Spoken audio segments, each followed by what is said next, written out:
Hello students, आप सभी का हमारे यूट्यूब चैनल में हार्दिक स्वागत है।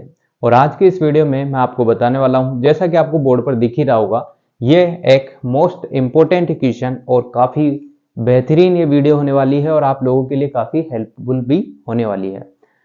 तो अगर आप लोग चैनल पर नए हैं तो चैनल को सब्सक्राइब, वीडियो को लाइक और बेल आइकन जरूर दबा लीजिएगा, ठीक है। और जो भी स्टूडेंट जुड़े हुए हैं उन्हें भी शेयर कर दें। बहुत सारे स्टूडेंट ऐसे भी होते हैं जिन्हें पता नहीं रहता है कि एग्जाम डेट भी आ गई है, तो वो उनको आप सूचित कर दें अगर आपके ही कोई दोस्त या रिलेटिव है तो, ठीक है। ये जो एक मोस्ट इंपोर्टेंट क्वेश्चन मैंने लिखा है, कौन कौन से डॉक्यूमेंट्स आवश्यक है पीबीएमईटी और पीएमईटी का एंट्रेंस एग्जाम आप देने जा रहे हैं। कब देने जा रहे हो? 10 दिसंबर को। कब? 10 दिसंबर 2023 को।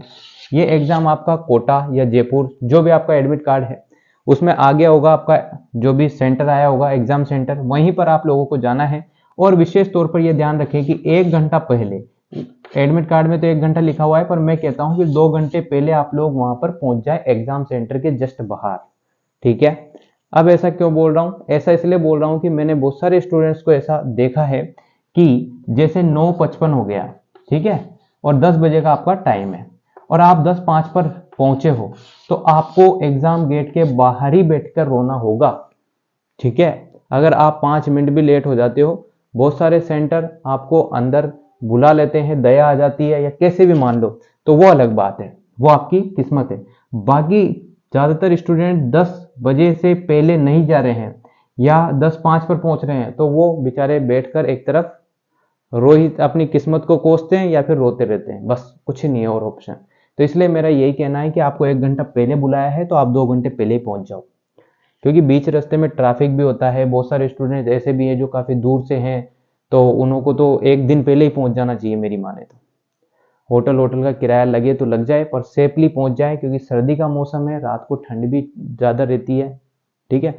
तो उस वजह से मैं आपको बता रहा हूँ। अब चलो मेन मुद्दे पर आते हैं अपन। तो ये सारी चीजें तो आप समझदार हैं ही, समझ गए होंगे कौन कौन से डॉक्यूमेंट्स आवश्यक है। सबसे पहले आपको बता देता हूं मैं, जो ई एडमिट कार्ड आपका होगा, जो आपको पीबीएमईटी और पीएमईटी स्टूडेंट दोनों को ही साइट पर मिल जाएगा। वो एडमिट कार्ड आप लोगों को मतलब फोटो कॉपी निकलानी नहीं है, रंगीन या बिना रंगीन, यानी कि ब्लैक एंड व्हाइट, कोई सी भी आप ले जा सकते हो, ठीक है। कोई जरूरी नहीं है कि आप रंगीन ले जाओ, ब्लैक एंड व्हाइट भी चलती है और रंगीन भी चलती है, दोनों ही चलती है। ई एडमिट कार्ड के बाद आपका जो भी वैलिड आईडी है, जैसे कि वैलिड आईडी में आप लोगों को पास होगा आधार कार्ड, सबसे अच्छा है आधार कार्ड ले जाओ आप। अगर आपके पास आधार कार्ड किसी कंडीशन में अवेलेबल नहीं है या आपको मिला नहीं है ढूंढने पर भी, तो आप वोटर आईडी ले जा सकते हो, ठीक है। उसमें लिखा हुआ है वोटर आईडी का भी, इंस्ट्रक्शन में आप लोग देख लेना, वोटर आईडी ले जा सकते हो। और साथ में ही आप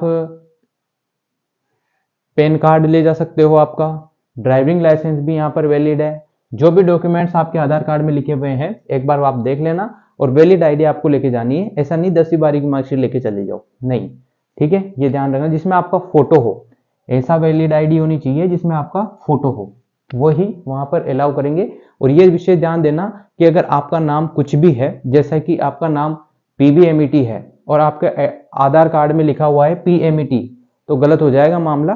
तो ये ध्यान रखना, सारी चीजें आप लोगों को एक बार अच्छे से देख लेनी है और फिर आपको लेकर जाना है।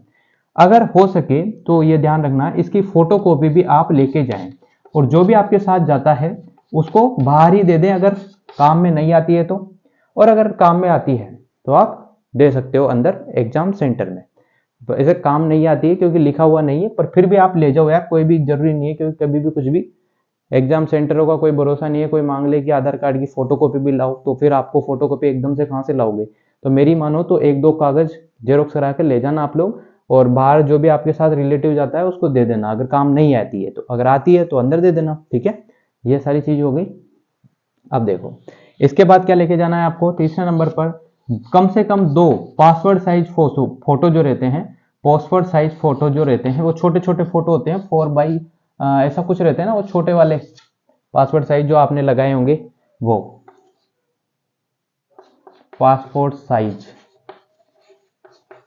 आप समझ ही गए होंगे, फोटो मान लो, फोटो, ठीक है। 2 पासवर्ड साइज जो छोटे छोटे फोटो होते हैं वो ले जाने हैं आपको, जो आपके एडमिट कार्ड में लग रहा है वो ही लेके जाना है, ठीक है। अगली बात करते हैं लास्ट, 2 फोटो हो गए। अब आपको ब्लू पेन लेके जाना है, ब्लैक वहां पर अलाउ नहीं कर रहे हैं, ब्लू पेन। अब ये हो भी सकता है कि वहां पर दे दे, पर ऐसा होता वहां पर पेन देते आपको ब्लू पेन तो वो लिख के देते एडमिट कार्ड में। अब आपको नहीं लिखा है तो आपको ब्लू पेन लेके जाना है, और ब्लू पेन ऐसा लेके जाना है कि जिसमें से आपको आर पार की चीजें दिख जाए, मतलब 2 रुपए वाला पेन, समझ जाओ आप लोग, 2 रुपए वाला पेन, ठीक है, जिसमें आर पार दिखता हो उस टाइप का पेन लेके जाना है, ज्यादा स्टाइलिश पेन नहीं लेके जाना है। ड्रेस कोड यहाँ पर मेंशन नहीं किया गया है, तो डॉक्यूमेंट्स तो हो गए आपके, यही चीजें लेके जानी होती है, इसके अलावा कुछ भी नहीं लेके जाना होता। अब बात करते हैं ड्रेस कोड की। तो ड्रेस कोड आपको दिया हुआ नहीं है, तो आप लोग जैसे फॉर्मल कपड़े होते हैं, जैसे कि सलवार सूट वगैरह गर्ल्स का हो गया, बॉयज के लिए जैसे कि फॉर्मल जैसे ड्रेस होती है या जींस होती है, टी शर्ट अंदर पहन जाओ, फिर ऊपर से कुछ ना कुछ ऐसा जैकेट वैकेट या फिर ऐसी चीज पहन के जानी है जो आपको प्रॉब्लम फेस ना करनी पड़े आगे जाके।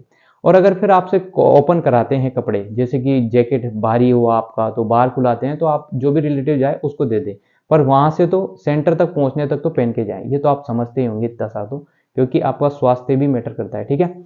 ये सारी चीजें हैं जो मैंने आप लोगों को अच्छे से बता दी है, और किस बहुत सारे स्टूडेंट्स के कमेंट थे, इस वजह से मैंने बार बार ये वीडियो बना के आप लोगों को पहुंचा रहा हूँ आप लोगों तक, क्योंकि बहुत दिक्कत होती है, ठीक है। चलो वीडियो करते हैं समाप्त। अगर आपको अच्छी लगी हो तो like comment share and subscribe. Thanks for watching, best of luck. बढ़िया रिजल्ट आपका आना चाहिए, बढ़िया मार्क्स आपके आने चाहिए, और फिर आप बता देना कितने कितने मार्क्स आते हैं, फिर मैं बता दूंगा आप लोगों को कॉलेज कहाँ कहाँ कैसे मिलना है, ठीक है। Thank you so much.